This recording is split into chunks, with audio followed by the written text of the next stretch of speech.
Hello, I am Alon Burstein, visiting assistant professor in the Department of Political Science and Israel Institute Fellow at the University of California, Irvine. Here to bring you a summary of the latest updates of the Israel-Hamas war.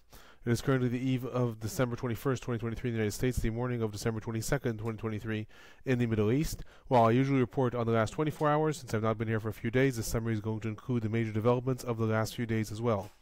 Starting with the hostage situation, on Monday, December 18th, Hamas released a video showing 3 Israeli elderly men in captivity. Following that, on Wednesday, December 20th, the Palestinian Islamic Jihad also released a video showing 2 Israeli men in captivity. In the Hamas video, the 3 men were stating that they are part of the founding generation of Israel and the IDF, and they don't understand why Netanyahu has abandoned them in their old age. And in the December 20th video of the Palestinian Islamic Jihad, the men also state that they are in very harsh conditions and they are calling on Israel to do everything in order to secure their release. These videos come amidst the developments in the last few days about a possible next phase of a hostage exchange. Starting with the initial talks a few days ago, the head of the Mossad, Dedi Barnea, met with Qatari Prime Minister Mohammed bin Jassim Al Thani in Europe in order to reignite the talks, and Egypt was involved in this as well. At first it seemed positive. Both sides were discussing terms, how many people would be released, what would be the different brackets, and it was leaked in Israel that Israel is offering a 2-week truce in order to allow Hamas to gather all the hostages and possibly facilitate a larger deal. It was also reported that Ismail Haniyeh arrived in Egypt in order to oversee negotiations. This is the leader of Hamas, and the Palestinian Islamic Jihad has also announced that it was going to participate in the talks in Egypt as well. Then things started to break down. It was initially reported that Hamas rejected an Israeli proposal for a 1-week truce in exchange for the release of 40 hostages as well as Palestinian prisoners, and then both sides started to toughen up their position. Hamas stated that it would only agree to a deal if it included a full ceasefire, i.e. an end to the war, and demanding the release of the heaviest prisoners, i.e. the Palestinian prisoners are in Israeli jails the longest, and Israel stated that it will only negotiate if the deal includes all the hostages. Today, Hamas put out an announcement stating there is a general Palestinian agreement to not enter a hostage exchange until the war is over, referencing an agreement between all the terror organizations in the Gaza Strip that have stated that they will only enter into any sort of deal if it includes an official end to the war. In addition to this, hours later, the leadership of Palestinian prisoners in Israel also published a statement supporting the Hamas position. This is critically important. The position of Palestinian prisoners carries a lot of weight on the Palestinian public opinion, and the fact that the Palestinian prisoners are also supporting Hamas's position and saying, do not negotiate our release unless it includes an official end to the war, makes Hamas's position that much stronger. It was also reported that Yahya Sinwar, who is the leader of Hamas in the Gaza Strip, is reportedly refusing any appeals of negotiations, and that in Israel there's a debate about if the negotiations have officially broken down, which is the opinion of some of the security officials, or if this is part of a negotiating tactic, which is the official position of the Mossad. The Mossad is pressuring Egypt and Qatar in order to in turn apply pressure on Hamas in order to possibly move the deal forward. A senior Israeli official today stated that Israel will insist that the deal will begin where it left off, i.e. the release of 17 women and children that remain in captivity. However, this was the only time this was mentioned. The previous negotiations in the last couple of days, that was not mentioned. Moving on to the fighting within the Gaza Strip, starting with rockets and mortars fired from the Gaza Strip. After 2 days, there were no firing from Gaza. There were substantial barrages today. Rockets were fired toward the southern parts of Israel, specifically targeting the area surrounding the Gaza Strip, including Pri Gan, Sufa, Nir Yitzhak, as well as Ashkelon and Ashdod, where a fragment landed in the city, as well as rockets that were sent to the center parts of Israel. A barrage of 30 rockets were sent targeting Rishon LeZion, Bnei Brak, Herzliya, Ra'anana, and because it was such a large barrage, even though a lot of them were shot down, fragments landed in different areas throughout the central parts of Israel. These include fragments landed in Ramat Gan, Tel Aviv, Kfar Saba, Ramat HaSharon, and these reportedly hit several schools. Moving on to the fighting within the Gaza Strip, starting with the northern parts of the Gaza Strip, there's been major developments in the last couple of days. In the Jabalia refugee camp, the IDF announced a few days ago that it has achieved operational control of the refugee camp, stating that during its operation it had managed to kill 1,000 Hamas members, 500 were arrested, including 70 Nukhba fighters. These are the fighters of the Hamas's commando units who participated in the October 7th attack. In addition, the IDF reported that 1,500 tunnel entrances and a vast tunnel network was uncovered. Continuing in Rimal, which is one of the most prestigious neighborhoods in Gaza City, the IDF has been continuing its operations there. On Wednesday, it was reported that the IDF took over the main Hamas headquarters that were located underneath Palestine Square in this neighborhood. This is the main underground headquarters of Hamas that has been compared to the Pentagon or to, in Israel, the Kiryah, the area that runs the main military operations. There was a massive explosion seen in the area today, and following that, the IDF reported that it had detonated the vast tunnel network underneath the Hamas headquarters, and it also added that it mapped out the area from intelligence weapons materials that were gathered from the Rantisi hospital after the IDF had stormed into it several weeks ago. In Beit Hanun on Monday, the IDF announced that it had achieved operational control of the entire neighborhood. This is another neighborhood in the northern parts of the Gaza Strip.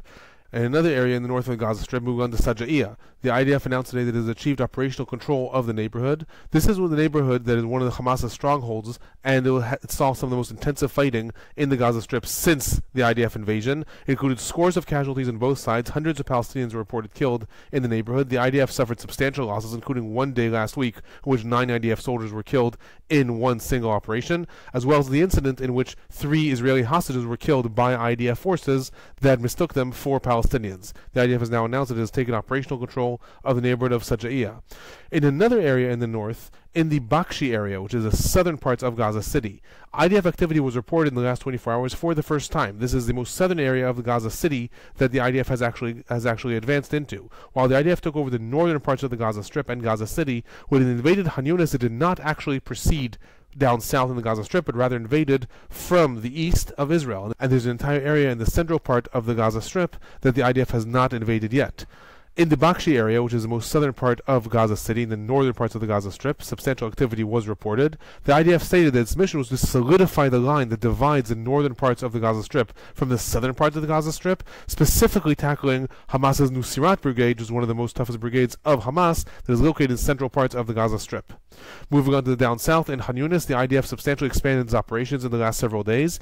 On December 19th, the IDF published leaflets in the southern neighborhoods of Khan Yunis, calling upon people to evacuate from the areas of Batana Samin, Kizan Abu Rashwan, and the Jaruth Arot neighborhoods in the southern parts of Khan Yunis, as fighting was going to be expanded to there. Other news regarding the Gaza Strip and the fighting going on there: Subhi Farwana, who's one of the chief financiers of the Al-Qassam brigades, Hamas's military wing, using an international currency exchange business, was assassinated in Rafah on Tuesday. In addition, the IDF also completed taking over the Kamal Adwan hospital in the Beit Lahir areas, northern parts of the Gaza Strip, on Sunday. The hospital administrator, Ahmed Kakhlot, was taken into Shabak custody. In his interrogation, he confessed that Hamas has turned the hospital into a military compound, and that in the hospital, some of the doctors on file were in fact Hamas people, and that at least one kidnapped Israeli soldier had been transferred through the hospital. Other news: the U.S. National Security Council spokesperson John Kirby stated today that Israel has promised that it intends to move to less intensity fighting in the near future. However, he added that Israel is going to determine what that means. Other news coming out today: the Director General of the Gazan Health Ministry was injured in an IDF attack against his sister's apartment in Jabali refugee camp. The IDF today also put out a statement specifically through its Arabic spokesperson, stating that it has so far assassinated 4 out of the 7 senior leaders of Hamas's Gaza brigade, and the IDF spokesperson in Arabic specifically stated if the remaining commanders do not surrender, they have the option of joining the other 4 that have already been assassinated. Regarding casualties, since the beginning of the invasion, 138 IDF soldiers have been killed, and close to 1,929 have been injured, 40 of them in the past 24 hours. As of December 19th, which is the last time the Palestinian Health Ministry put out its figures, 19,667 Palestinians have been killed. The Gazan Government Media Office, which is less reliable than the Gazan Health Ministry, reported today that over 20,000 Palestinians have been killed. If that report is true, that means that upwards of 1% of the entire Gazan population has been killed since the war began. Moving on to some of the humanitarian situation, the Kerem Shalom crossing, this is the crossing between Israel and the Gaza Strip, was officially reopened on Tuesday. In the last several weeks, there's been a lot of pressure on Israel to reopen this crossing in order to allow humanitarian aid trucks to transfer through Israel directly rather than going through Rafah. It was officially reopened on Tuesday, and trucks have started to flow in. Other news relating to the humanitarian situation: the World Health Organization today reported that all hospitals in northern parts of the Gaza Strip are officially dysfunctional. Until now, some hospitals were operating at a minimal capacity. Now, none are operating in the northern parts of the Gaza Strip. Other news: since December 14th, there was a telecommunications blackout in Gaza, and while service was partially restored on December 18th and 19th, and I reported that service was coming back, it in fact crashed again a day later. Today it was reported that some of the telecommunications is being restored. I will add that that communications crash is one of the reasons that the Gazan Health Ministry likely has not reported the casualties in the last 2 days, and why we don't know a lot of the humanitarian situation in the Gaza Strip in the last 2 days. Regarding the entrance of aid trucks, there is a vast disparity between the IDF IDF figures that it published of how many aid trucks entered the Gaza Strip and the UN figures, the IDF published that 191 trucks carrying food, water, and medical supplies entered the Gaza Strip. These included 120 through the Kerem Shalom crossing and 91 through the Rafah crossing in the last 24 hours. The UN put this figure as much less. It stated that 100 trucks entered instead of 191, stating that 78 of them entered through the Rafah crossing and only 22 came through the Kerem Shalom crossing. At this point, there's no explanation for the disparity between those figures. Moving on to the West Bank, in the last several days there was ongoing intensity and rising escalations. These included a series of Palestinian attacks resulting in several different Israeli soldiers and civilians that were injured, as well as continuous IDF operations in the different hotspots of the West Bank that resulted in several Palestinians that were killed and scores more that were injured. Today, IDF activity was reported in the Deir el-Asun, Rujab village, Hebron, and the Dahariya village. Substantial weapons were confiscated and different explosive devices were also confiscated, as well as the uncovering of a weapons lab, and 20 Palestinians were reported arrested. Since October 7th, 293 Palestinians have been killed in the West Bank in different confrontations, and 2,420 Palestinians have been arrested, according to the IDF figures. Of these, 1,210 are members of Hamas. Moving on to the northern parts of Israel, southern parts of Lebanon, there was substantial escalation seen throughout the last several days, with Hezbollah moving to firing Katyusha missiles, which is an escalation to a much stronger missile, and Israeli retaliation is also intensifying. There were also rockets sent from Syria in the last several days, and the IDF retaliated not only against the launching sites, but also specifically against the Syrian military, causing several injuries on the Syrian side. In addition to that, Sharq al-Awsat today reported of substantial escalation in the confrontation between Israel and Hezbollah that occurred today. According to the report, Hezbollah has begun to use incendiary rockets, which is again another escalation of rockets, in response to fires breaking out in different areas of southern Lebanon as a result of Israeli escalations. There was also a report that there is a substantial increase in the range of the conflict as well. Israel reportedly retaliated against some of the Hezbollah operations in the area 32 kilometers north of the border. This is the most farthest that Israel has retaliated since October 8th, the day after the war began. The report also added that Israel has begun attacking any car or motorbike within a buffer zone north of the border, aiming to create an unofficial no-go zone for Lebanese civilians in the area near the border with Israel. Other news from the past few days: during the visit of U.S. Secretary of Defense Lloyd Austin to Israel on Monday, Prime Minister Netanyahu and Defense Minister Gallant conveyed to him that Israel insists on Hezbollah being driven at least 10 kilometers north of the fence with Israel in order to avoid a war. In addition, it was reported that 2 Israeli soldiers were injured in a gun battle in an outpost that occurred on the border on Tuesday. Coming to the events of the last 24 hours, regarding rockets and missiles, there were substantial escalations, as has been reported in the last several days. Some of these rockets targeted the Hardov area, Avivim, Ramot Naftali. Rockets were also sent towards Margaliot, also Hardov, Arab al-Ramshan. There was a direct hit in the Metula area. Hezbollah also reported sending a drone that was intercepted near the Avivim area in the Bar'am. Hezbollah also claimed responsibility for 7 different border incidents. This usually includes gunfire or mortar fire into IDF outposts. Al Jazeera also reported 20 mortars and rockets that were sent toward different IDF outposts throughout the Upper Galilee area. Substantial IDF retaliations were reported throughout the entire parts of southern Lebanon, specifically targeting Hezbollah infrastructure, as well as different command centers and launching sites. 5 Israeli civilians were reported injured in the last 24 hours. 1 Lebanese civilian was reported killed, and another was injured in the Marun Aras areas.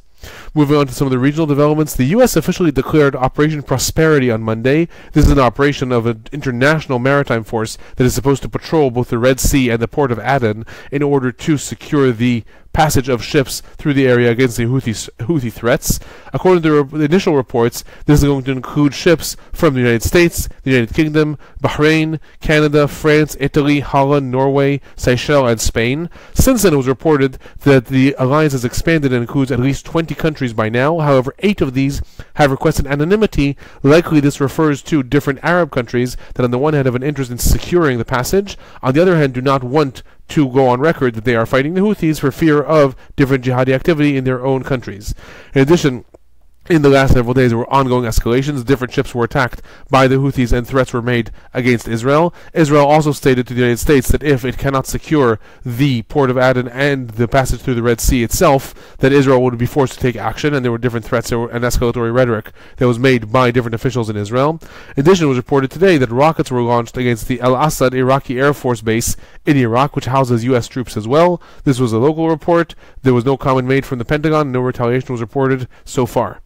Moving on to the political and general trends that have occurred. There's ongoing political turmoil in Israel. The chief of staff of the military appeared before cabinet and was attacked by both members of Jewish Power and the Likud, who stated that they are unhappy with the fact that, according to reports that they are seeing, the military is making its own plans for what is going to happen in Gaza the day after the war, instead of actually waiting for the cabinet to make its plans.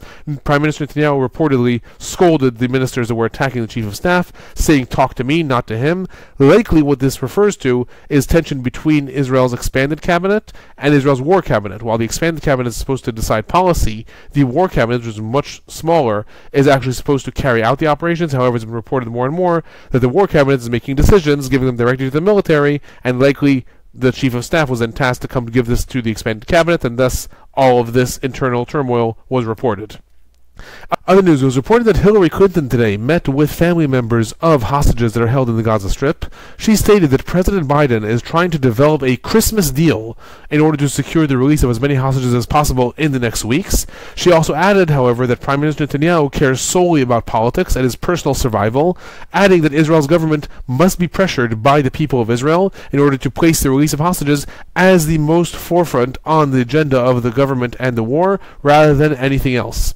Other political news, the UN Security Council is working on a proposal to increase humanitarian aid into Gaza. This has been postponed twice in the last several days, as the United States was threatening to veto it if the mechanism was decided upon that did not grant Israel the right of inspection of humanitarian aid that flowed into the Gaza Strip. It was reported several minutes ago that the resolution may pass, and the U.S. may let it pass if such a mechanism is added, and if, in fact, the resolution does not call for an immediate ceasefire in the Gaza Strip.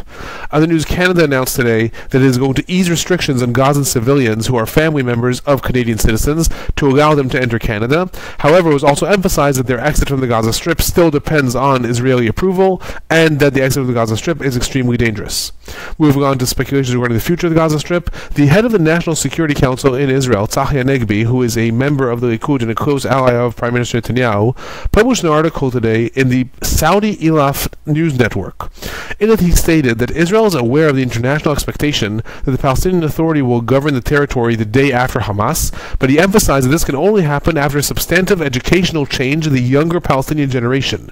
He stated, and I quote, "We emphasize that this will require a major reform in the Palestinian Authority, focusing on its recognizing the need to educate the younger generation in Gaza, Ramallah, Jenin, and Jericho to the principles of tolerance and moderance, without inciting violence against Israel." Somewhat relating to this, a senior Israeli official stated today, also I'm quoting, "Israel will not agree to have the Palestinian Authority govern the Gaza Strip as long as it is what it is now, inciting against Israel, educating children to kill Jews, and is uninterested in reconciliation. We need new leadership, civil and local, which will take charge of things, and we hope this happens after the war." Other statements that were made regarding the future of the Gaza Strip, Prime Minister Netanyahu published a video in the last 24 hours in which he again stated that the Hamas operatives and Hamas leadership have two options. They can either surrender or die, promising also that, quoting, "After we destroy Hamas, I will work as hard as possible to ensure that Gaza will no longer be a threat to Israel. Not Hamastan and not Fatahstan," which appears to be Netanyahu's new slogan, which is saying that the Gaza Strip will not be Hamastan, will not be the home of Hamas, will also not be Fatahstan, i.e. will not be taken over by Fatah, which is the main party in the PLO, which dominates the Palestinian Authority, which is his way of saying it will not be dominated by Hamas, nor will it be dominated by the Palestinian Authority. Other news relating to the future, the Washington Post today reported that Prime Minister Netanyahu asked President Biden to pressure Egypt to accept Palestinian refugees from Gaza into the Sinai Peninsula. According to the report, President Biden rejected this outright, and so did Prime Minister of the United Kingdom, as well as the French President, whom Netanyahu approached in order to ask them to pressure Egypt as well. Reportedly, there is dismay in Israel over the outright rejection of these ideas by both Arab and quote-unquote Western countries. This is an idea that Israel has been promoting since the beginning of the war, suggesting that Palestinians from the Gaza Strip will relocate temporarily to the Sinai Peninsula in order to allow Israel to fight Hamas and clear the Gaza Strip and then allow them back in. There's an absolute rejection of this by both the Palestinian leadership, Palestinians on the ground, as well as Egypt, all stating that this will end up being a permanent expulsion from the Gaza Strip. According to these reports, Israel is still pressuring the United States in order to pressure Egypt to do this. Egypt, while outright rejecting this, it seems, is recognizing this may end up being a de facto reality. There was a report 2 weeks ago in the Al Ahbar network stating that Egypt is starting to make operational plans for what happens if 100,000 or hundreds of thousands of Palestinians burst through the border, and starting to figure out how that works. However, officially, all sides are rejecting this despite Israel's pressure. That is my report for the last few days. I'll be back tomorrow.